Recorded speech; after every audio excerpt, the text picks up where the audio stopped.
There was this golden period from the time we moved to Idaho in 1970. Sun Valley, was the first destination ski resort in America. It was a great place to grow up, but there were a lot of distractions, kind of like a college campus in a way, where it's like there's walkways and ponds and condos, and we would terrorize the place on our bicycles and skateboards. And I guess in ways I've been sort of saving it all up for telling that whole story, because it was a strange time. Not only were we young, we were left to our own devices, and I would give my teachers at the Ketchum Sun Valley Community School a lot of credit for encouraging my writing. I had done pretty well in a number of courses, and some of my writing received awards, and I got scholarships and stuff for it. So when I finished my undergraduate degree, I was back home in Ketchum, Idaho, working landscaping, like digging ditches and trenches, and I got this call from my department chair at the University of Idaho, and he said, "How would you like to come to the university's master's program in English?" And I was thinking, as I'm holding a pickaxe in my hand, what would be more fun? It was a pretty easy choice. But there are times where I kind of wonder whether I made the right choice.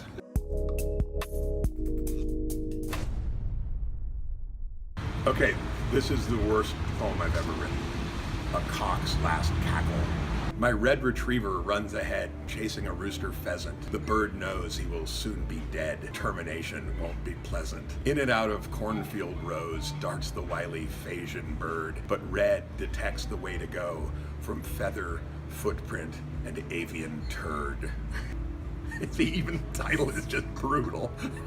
I started writing when I was 13 years old and got my first story published when I was 14. In terms of writing, I think we all have to write badly to write well. So I wrote a breakup poem once that's really terrible about this girl who was cheating on me. When I look at it now, it got published, oddly, but I wasn't self-aware enough to realize that, oh, this could be really funny if you just didn't take yourself so seriously. There's a scene in which I'm watching my girlfriend who's cheating on me with this other guy, parked my Volkswagen square back, which had baling twine keeping the back on, watching them inside this house, smoked Camel filterless studs and drank cheap beer, crushed the cans all night long. Tormenting myself, that she's having sex with this other person while I'm in my dumb car smoking cigarettes and drinking beer. And I'm like, well, wait a minute, should be really funny. You've got to have a thick skin as a writer, and you have to not let it be the determining factor in your mood and in your self-worth. How many of you have been rejected? Never sent out. What are you waiting for? My favorite thing about teaching is definitely the students. He's funny, he's got great stories, and he's crazy. He just comes in and makes you feel at home. Good day, Ruby Duggan. We all have to open up or talk about our lives in a lot of the classes that we have with him. He expects you to do good.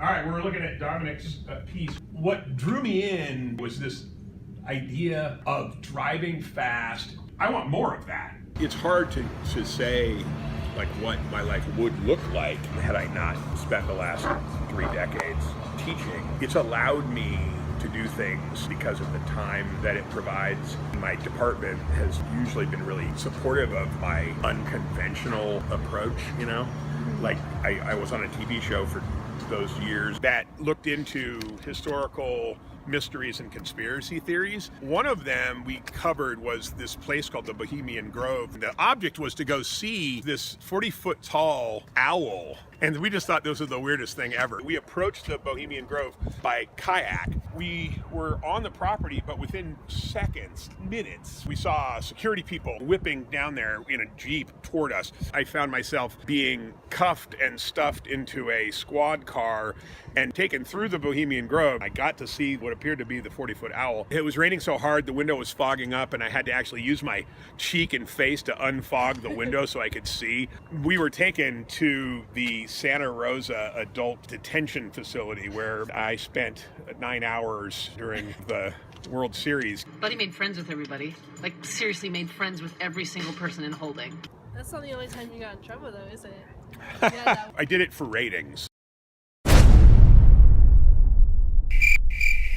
Teaching has been tremendous for me. You always wonder if I'd worked as hard to become an actor or, work in film as I have in my writing career, what would have happened? I don't know. I still have those yearnings. Like, I hope to still work in television again, and currently I have a number of projects that are ongoing. I'm not done. Bye. Has teaching been a good career choice?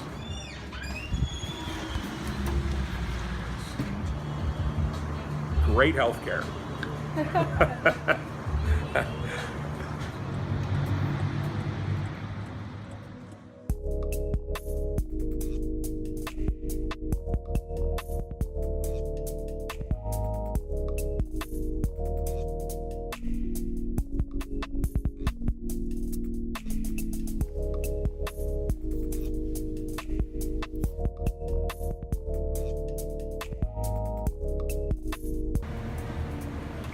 Language is important because it allows us to order beer.